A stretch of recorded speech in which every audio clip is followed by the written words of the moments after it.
안녕하세요. 여러분의 삶이 눈부시게 빛나길 바라는 루나펄스입니다. 오늘 소개해 드릴 책은 무기력이 무기력해지도록입니다. 지은이는 한창수, 펴낸 곳은 RH 코리아입니다. 책의 저자는 생로병사의 비밀, 명견만리, 차이나는 클라스 등 다수의 방송에 출연해 명강의를 펼친 고려대 한창수 교수입니다. 코로나19 상황이 오랜 기간 지속되면서 무기력 상태를 호소하는 사람들이 많아졌다고 합니다. 문제는 이런 무기력 상태가 자칫 일상이 되면 깊은 우울감으로 이어질 수 있다는 것입니다. 무기력의 원인을 몸, 정신, 감정 등으로 나누어 다각도로 살펴봅니다. 무기력의 원인과 그에 따른 해법, 무기력의 늪에서 빠져나오기 위해 당장 해야 할 일이 무엇인지 이야기하고 있는 책입니다. 무기력할 때 도움이 되는 방법 4가지를 소개해 드리자면 1. 일단 뭐라도 시작하라. 2. 무기력하거나 부정적인 사람을 멀리하라. 3. 매일 일기를 써보라. 4. 루틴을 설계하라입니다. 저도 요즘 무기력 상태가 지속되고 있다 보니 이 책이 눈에 띄었습니다. 여러분에게도 도움이 되었으면 합니다. 무기력이 무기력해지도록 책의 내용 중에서 일부 읽어드리겠습니다. 오늘도 책과 함께 편안한 시간 되시기 바랍니다.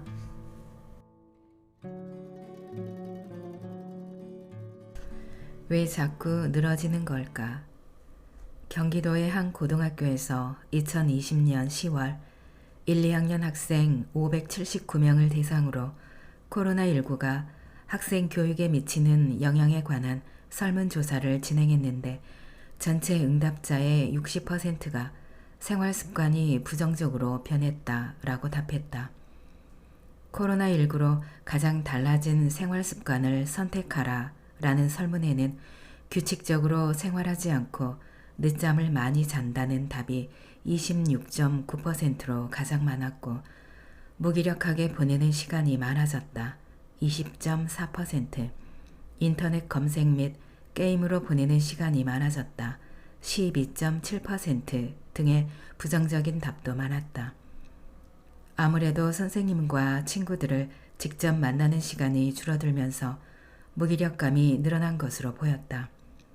한 대학 학생생활 상담소에서 2021년 1월 시행한 코로나19 상황에서 대학생활 적응을 위한 재학생 정서 심리 설문조사에서도 응답한 대학생들의 45%가 코로나 사태로 인해 전반적인 정서적 어려움을 느끼며 그중 우울과 무기력을 느낀다는 답변이 전체의 60%를 차지했다. 직장인도 마찬가지다. 직장인들의 익명 커뮤니티 블라인드에서 2020년 직장인 7만여 명을 대상으로 설문조사한 바에 따르면 응답자의 71%가 신체적, 정신적 피로로 인한 무기력감과 자기 혐오, 좌절감, 분노를 주 증상으로 하는 번아웃 증후군을 겪는다 라고 답했다. 무기력감은 비교적 인생에서 자주 마주칠 수 있는 감정이다. 그런 점에서 보면 약간 위안도 된다. 잘 버티다 보면 언젠가는 이 상황이 지나갈 거라는 의미이니까. 하지만 지금 자신이 무기력한 상태에 빠져 있으면 안 되는 상황이거나 아무것도 하기 싫은 상태가 몇 달 이상 길게 지속되고 있거나 이렇게 버리는 시간이 너무 아깝다 싶으면 무한정 늘어져 있거나 남을 부러워하고 원망하면서 시간을 보내는 대신 이를 해결할 방법을 찾아야 한다. 일부러 좋은 음악을 듣든 좋은 책을 보든 해서라도 내 몸의 에너지를 충전해야 한다. 내 인생에 태클 거는 사람이나 상처 주는 일이 있다면 그것을 다루는 방법도 다각도로 찾아봐야 한다. 이를 위해서는 먼저 내가 느끼는 무기력감의 원인이 무엇인지부터 파악해야 한다. 무기력감의 원인은 대부분 다음에 몇 가지로 나누어 생각해 볼 수 있다. 첫째, 체력이 부족할 때 무기력해질 수 있다. 체력은 인생을 살아가는데 필요한 기본적인 요소 중 하나이다. 그래서 체력 소모가 유달리 많은 직업 체육인, 소방관, 경찰, 군인들은 경기 외에 남는 시간을 주로 체력 관리에 사용해 신체의 밸런스를 유지한다. 체력을 키우려면 운동을 해야 하는데 특히 코로나19 이후 나가서 햇볕을 쬐거나 운동하는 것마저 쉽지 않게 됐으니 이로 인해 무기력감이 커졌다 해도 틀린 말은 아닐 것이다. 둘째, 나와 당신의 의지력이 낮아서 그런 것일 수도 있다. 애초 타고난 성격이 그럴 수도 있고 여러 가지 이유로 그렇게 변해버린 것일 수도 있다. 말 그대로 게으른 사람이 된 것이다. 셋째, 지금 하는 일에 대한 자율성이나 통제권이 없을 때도 무기력해질 수 있다. 즐거운 게임도 누가 시켜서 강제로 하게 되면 재미없게 느껴지는 게 인간의 본성 아니겠는가? 지금 하는 일 또는 공부가 너무 지루하고 싫어졌다면 그 일 또는 공부의 주도권이 누구에게 있는지 따져볼 일이다. 넷째, 미래가 예견되지 않아 무기력해진 것일 수 있다. 우리가 밤새도록 노래 연습을 하거나 그림을 그리거나 시험 공부를 하는 이유는 무엇일까? 그런 일련의 노력과 힘든 과정을 거치면 언젠가는 꿈과 목표를 이룰 수 있을 거라는 기대가 있기 때문이다. 그런데 요새는 경제도 어렵고 취업도 어렵다. 이런 현실에서 하루하루 무언가를 하면서도 딱히 미래가 보이지 않으니 무기력감이 몰려올 수밖에 없는 것이다. 이것들이 모두 아니라면 우울증이나 공황장애 등의 정신건강 문제가 생긴 것일 수도 있다. 몸을 깨우려면 마음부터. 일단 결심하라. 그 다음 움직여라. 이거 나 못하는데. 4살짜리 한 아이가 있다. 방금 세발 자전거를 선물 받은 이 아이는 계속해서 이 말만 한다. 어른들이 한 번만 타봐 라고 자꾸 타일러도 엄마 뒤에 숨어 도통 자전거 근처에도 가려 하지 않는다. 그런가 하면 남의 세발 자전거인데도 일단 타보려고 뛰어가는 아이가 있다. 아무리 그러면 안 된다, 다친다 라고 말려도 직접 해보지 않으면 배기지 못하는 그런 아이들이다. 이런 차이는 아마도 선천적인 기질과 환경이 복합적으로 작용해 생겨날 것이다. 그러나 1살, 2살 나이를 먹어갈수록 적극적이고 무모하던 아이도 무언가를 시도할 때 머뭇거리는 일이 잦아진다. 섣불리 달려들었다가는 잃을 게 있을지도 모른다는 걸. 괜히 잘못 뛰어들었다가 귀찮은 일만 더 생길 수도 있다는 걸 알아버렸기 때문이다. 그러나 무기력에서 벗어나려 할 때는 가장 먼저 앞뒤 지지 않고 일단 뛰어들고 보는 아이의 마음가짐이 가장 필요하다. 매일 글쓰기의 힘. 당장 무엇부터 해야 할지 모르겠다면 오늘 하루 있었던 일과 내 생각을 정리하기 위해 일기를 쓰는 것부터 시작하면 어떨까? 물론 이 역시 쉬운 일은 아니다. 하지만 바깥에 나가야 한다거나 별다른 준비를 할 필요도 없이 종이와 펜, 마음가짐만 있으면 누구나 할 수 있는 것이니 그나마 진입 장벽이 가장 낮은 미션 아닐까 싶다. 이렇게 쉬운 미션을 가지고 무기력에서 벗어나기 위해 무언가 시도해 보기에 첫 단추를 끼워보자. 조금 더 어려운 일을 해내기 위한 일종의 연습이라 생각해도 좋다. 이런 생각을 가진 사람이 비단 나뿐만은 아닌 것 같다. 그도 그럴 것이 새해가 되면 꼭 예쁜 다이어리를 사는 이들이 많다. 마음속에 흘러다니는 글을 남기거나 매일 계획을 세우고 일기를 쓰려고 다이어리를 사는 것인데 일주일 이상 지속적으로 글을 쓰는 것에 실패하거나 애초 목적을 달성하지 못하는 경우가 대부분인 것 같다. 요즘은 좀 더 접근성이 좋은 스마트폰 앱으로 다이어리를 대신하는 이들도 많은데 그렇다고 이를 더 꾸준히 쓰는 것 같지도 않다. 그럼에도 왜 자꾸 일기를 쓰려는 사람들이 많은 걸까? 무기력에서 벗어나는데 도움이 된다는 점 외에 일기 쓰기는 또 무엇에 좋을까? 먼저 하루를 돌아볼 수 있다. 바쁜 시간을 보내고 나면 무엇을 하며 하루를 보낸 것인지 당초에 정리가 안 될 때가 많다. 그러나 하루의 일을 차곡차곡 기록하다 보면 후회되는 일, 잘한 일도 보이게 마련이다. 이를 통해 둘째, 자기 자신을 더 잘 알게 된다. 연예인이나 정치인이 아니고서야 내가 하는 말과 행동을 리뷰하고 평판을 관리해 줄 사람을 따로 두기란 거의 불가능한 법이다. 그러나 일기를 쓰게 되면 자신의 말과 행동을 돌아보게 되어 자기 자신과의 대화가 가능해진다. 소설 빨강머리 앤의 주인공 앤도 일기를 쓰며 서운한 감정을 다스리고 내일의 삶을 위한 새로운 용기를 내곤 했다. 셋째, 그 하루가 차곡차곡 쌓여 나의 인생 기록이 만들어진다. 그 기록을 몇 년 후 다시 읽어보다가 문득 수년이 지나도 별로 잘하지 않은 내 생각의 키를 깨닫고 부끄러움을 느낄 수도 있지만 미워했던 사람에 대한 새로운 통찰을 얻게 되기도 한다. 또 혹시 아는가?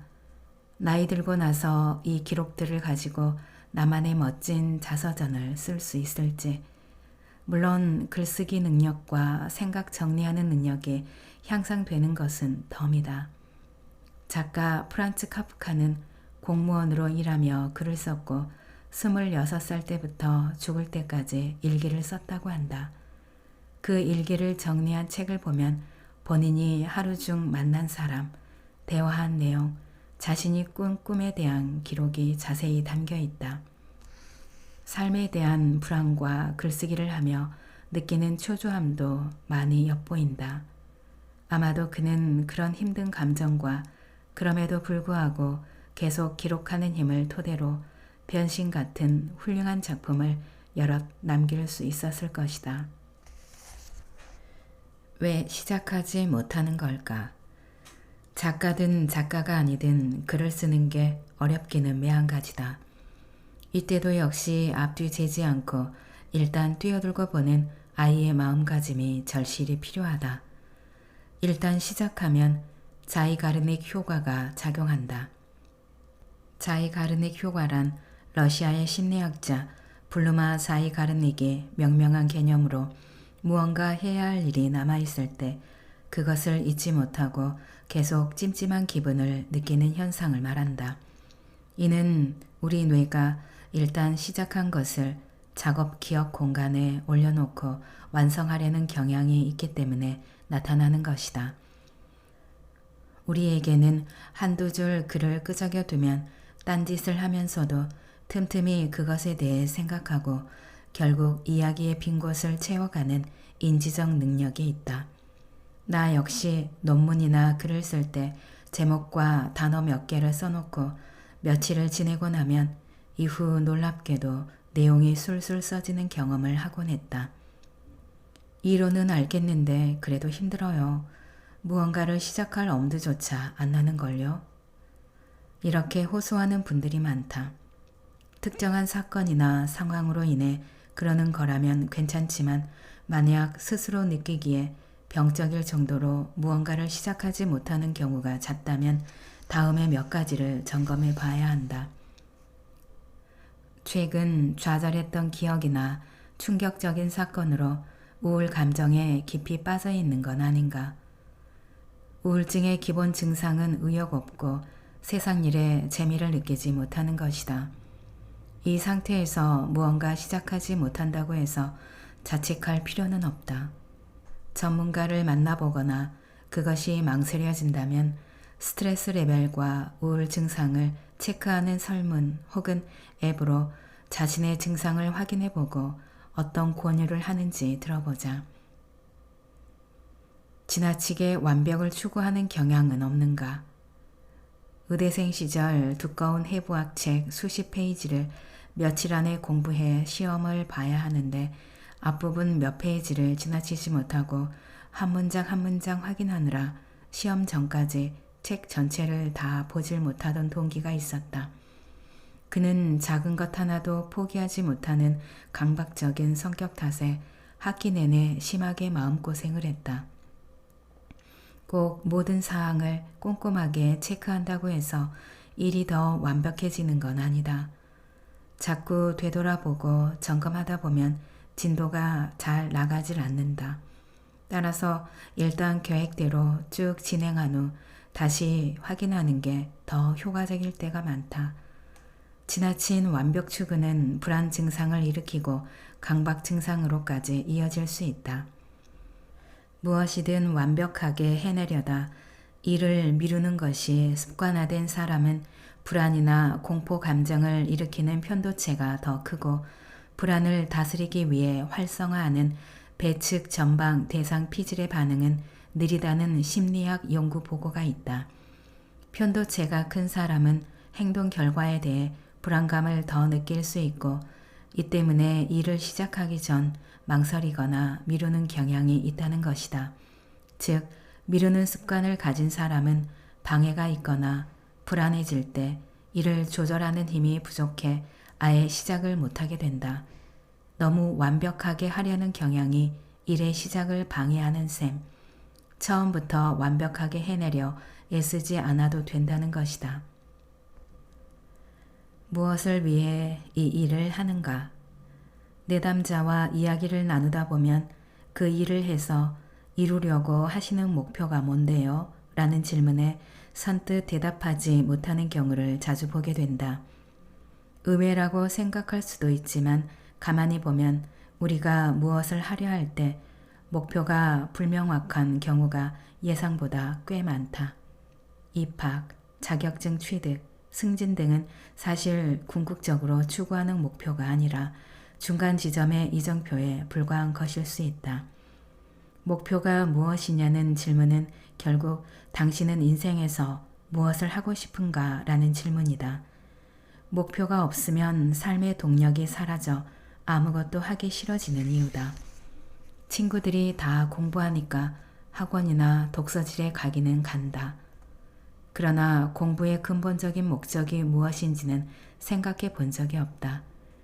그저 좋은 대학에 가기 위해 부모님을 만족시켜 드리려고 정도의 막연한 생각만 갖고 있다.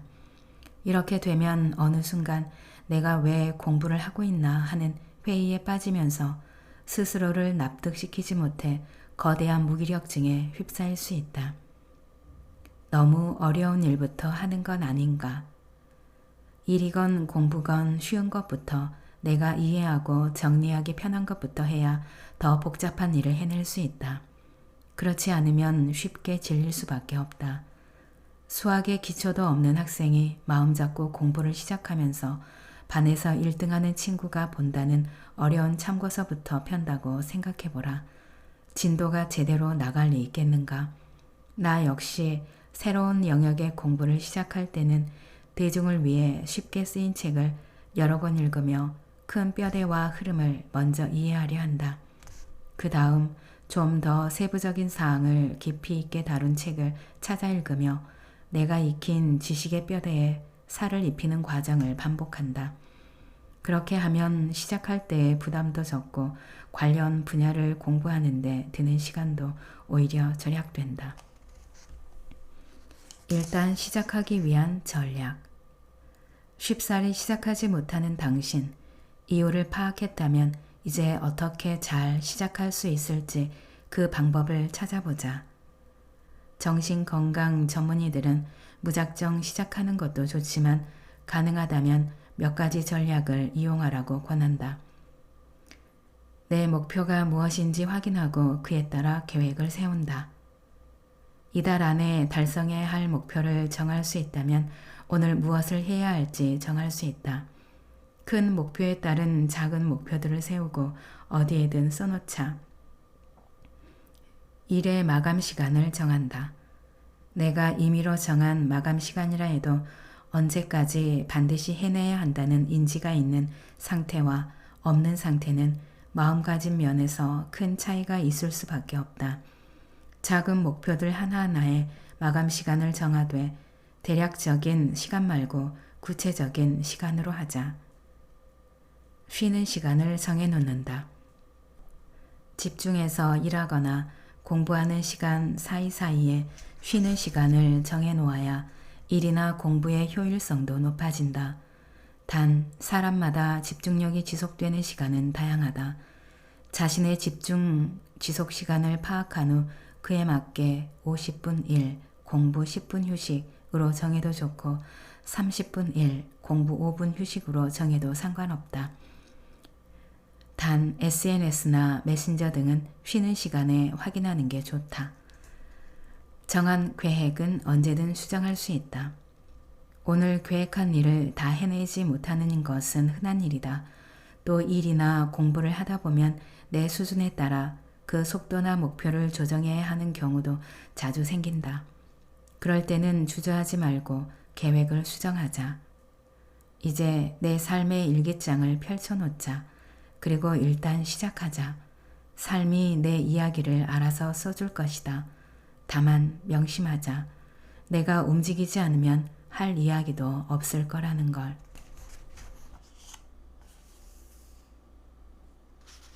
무기력을 내쫓는 마음가짐.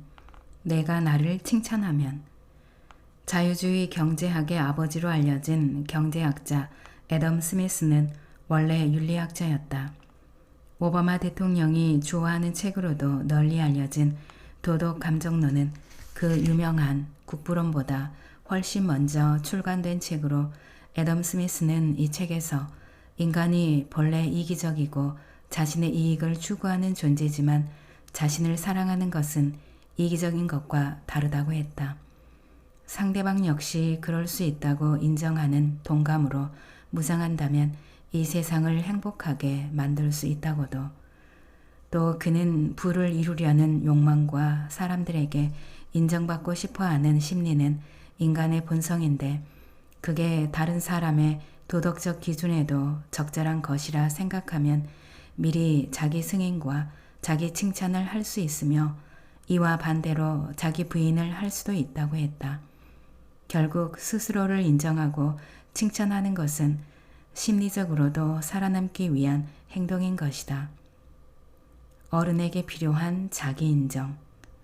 자기 심리학에서는 인간이란 성장 과정에서 누구나 칭찬받고 싶어하는 욕망이 있는 존재라고 말한다. 따라서 스스로를 칭찬함과 동시에 거울처럼 나를 비춰주고 칭찬해주는 존재를 필요로 한다고 주장한다. 우리는 아기였을 땐 일어나 걷거나 엄마 비슷한 소리를 내기만 해도 엄청난 칭찬을 받을 수 있었다. 몸을 뒤집기만 해도 온 집안이 떠들썩했다. 그렇게 엄마의 감탄은 내가 평생을 살아가며 뭐든 해낼 수 있다고 믿게 해주는 자신감의 원천이었다. 하지만 나이를 먹어가면서 나에게 그렇게 감탄해주는 사람은 점점 줄어들게 마련이다. 성인이 된 후에는 외부에서 자신을 인정하는 것에 지나치게 의존하지 않는 게 좋다. 각자의 인생을 살아가는 어른의 세계란 어느 정도 알아서 움직이는 독립적 인간들이 모여 사는 곳이니 말이다. 물론 다양한 이유로 여전히 주변의 칭찬과 관심에 목말라 하는 이들도 덜어 있다. 이런 심리를 노려 사기를 치거나 이상한 종교에 끌어들이려는 사람들도 일부 존재한다. 나에게 무언가 이기적인 목적을 가지고 접근하는 이들은 언제나 칭찬과 감탄에 능한 법이다.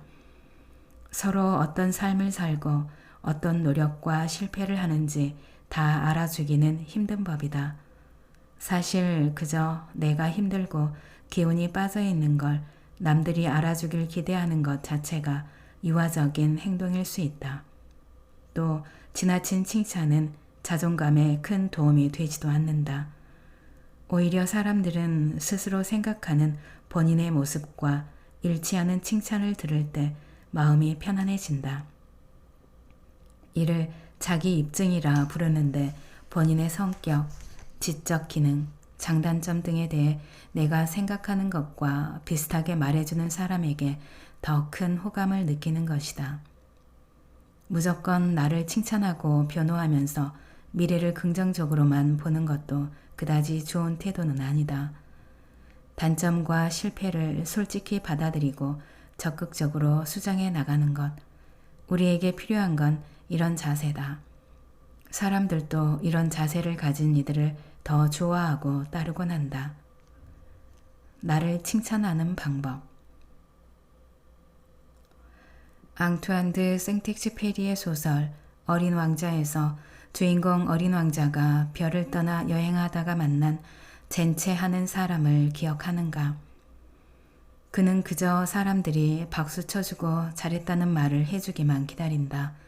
마치 동전을 넣으면 손을 흔들어주는 도자기 인형처럼 말이다. 이게 지나치면 나르시시즘, 즉 자기애적 성향으로 발전한다. 하지만 적당한 자기애는 필요하다. 스위스, 독일의 연구에 따르면 직장인 중에서는 적당히 자기 칭찬을 하는 자기애적 성향에 있는 사람이 더 성공할 수 있다고 한다.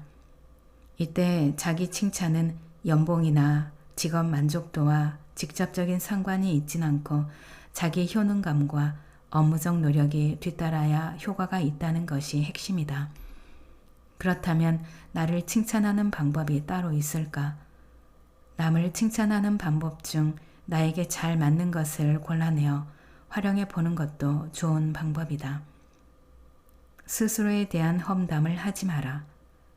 평소 자기 자신에게 너그럽지 않은 사람은 시험을 잘 보고 나서도 운이 좋았을 뿐이라며 자신의 성과를 폄훼한다. 스스로를 깎아내리는 것이다. 내가 나를 인정하지 않는데 나를 좋게 보고 칭찬할 사람이 얼마나 될까? 당신을 좋은 사람이라고 말해주는 친구라도 당신의 자기 비관적 태도가 지속되면 머지않아 지쳐 떠날 것이다.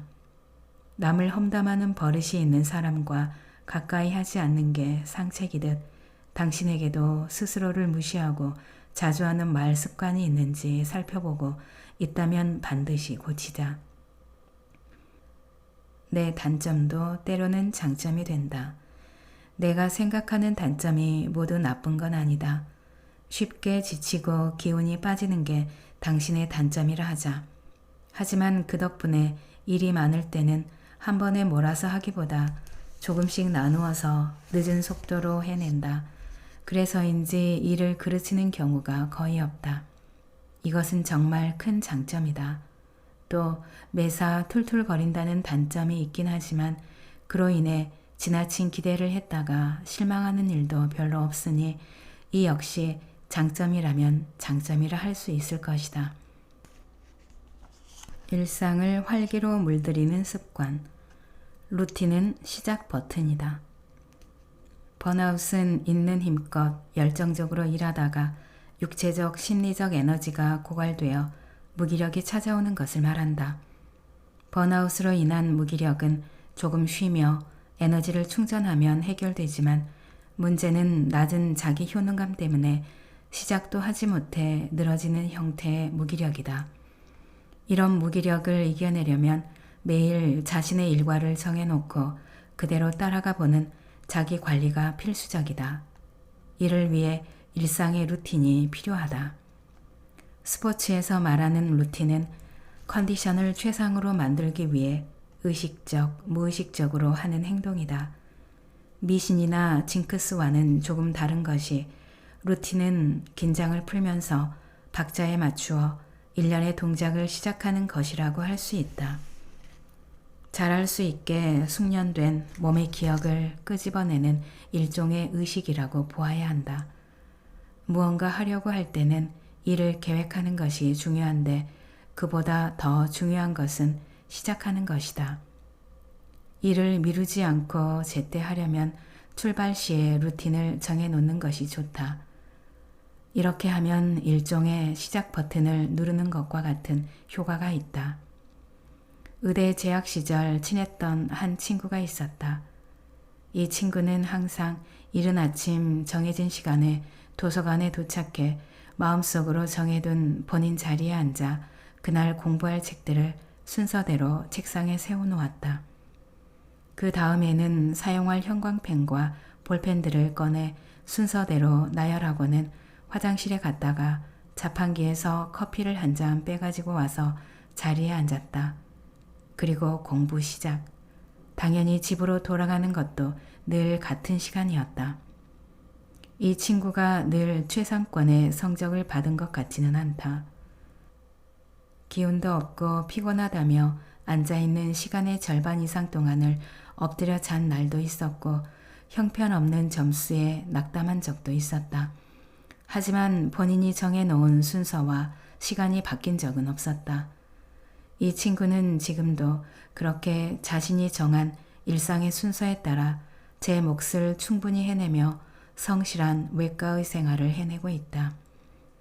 수험생 시절 자신만의 루틴을 가지고 시험 준비를 했던 이들이 많을 것이다. 처음에는 자신만의 방법이 없어서 친구들이 하는 걸 보며 따라하기도 하다가 점차 자신에게 맞는 것을 발견하며 나만의 순서를 만들었을 것이다. 지금은 어떻게 일하고 있는가? 그냥 시간에 쫓겨 허우적거리면서 살고 있진 않은가? 마음 컨디션과 상관없는 일상의 순서를 만들어 지키는 것은 무기력에 빠진 순간에도 하루를 시작하게 만드는 힘을 준다. 그러니 자신만의 루틴을 만들어 보자. 내 루틴을 만들어주는 도우미. 미국 건국의 아버지 벤저민 프랭클린은 철저한 시간 관리를 하면서 많은 일을 해냈던 사람으로 알려져 있다. 그는 모든 것을 미리 계획해서 기록하고 그 계획대로 실천했다. 아침 기상 시간부터 그날 해야 할 일까지 세세하게 적어둔 일기장이야말로 그가 가진 힘의 원천이었다. 한동안 그의 이름을 딴 다이어리가 수험생이나 직장인들 사이에서 선풍적인 인기를 끌었던 것도 바로 이런 이유에서였다. 그러나 잘 살펴보면 프랭클린의 위대함은 계획을 잘 세운 것이 아니라 그 계획대로 잘 움직였던 것에 있었다. 사실 시험 공부를 할 때만 봐도 그렇다. 계획 자체는 빈틈없이 완벽하지만 그 계획을 제대로 실천하지 못해 좌절했던 순간이 얼마나 많던가. 나 역시 아침잠이 많은 편이라 일상을 계획대로 끌어가는데 고충이 많다. 그래서 내게 해야 할 일이 있다는 사실을 상기시켜주는 도우미, 즉 알람을 적극 활용한다. 매일 밤 다음날의 기상시간 알람을 맞추어 놓는 것이 내게는 중요한 일과 중 하나이다. 글을 쓰거나 연구 논문을 읽다가도 어느새 음악에 빠지거나 영화를 보는 등 딴짓을 할 때가 종종 있는데 이때 중요한 데드라인이 정해진 일을 하던 중이었다면 미리 딴짓을 그만하고 일로 돌아갈 시간을 안내받기 위해 알람 설정을 해둘 때도 있다. 요즘에는 굳이 다이어리에 시간을 일일이 적어놓지 않아도 스마트폰 일정 관리 앱에 시간과 알람을 설정할 수 있어 활용하기 편하다. 알람은 마치 내 외부에 있는 보조, 초자아처럼 내가 지금 해야 할 일이 무엇이고 그 일을 언제까지 해야 하는지 알려주는 역할을 한다. 혹은 시간 맞춰서 할 일 하라고 잔소리를 해주는 훈련소, 조교 같은 역할을 하기도 한다. 하기 싫은 마음이 들 때도 이 친구가 시키는 대로 일단 움직이기 시작하면 결국 마무리까지 하게 된다. 아무리 나이를 먹어도 어린 시절 선생님이나 엄마가 최근에야 겨우 움직이던 습관은 몸에 남아있는 모양이다.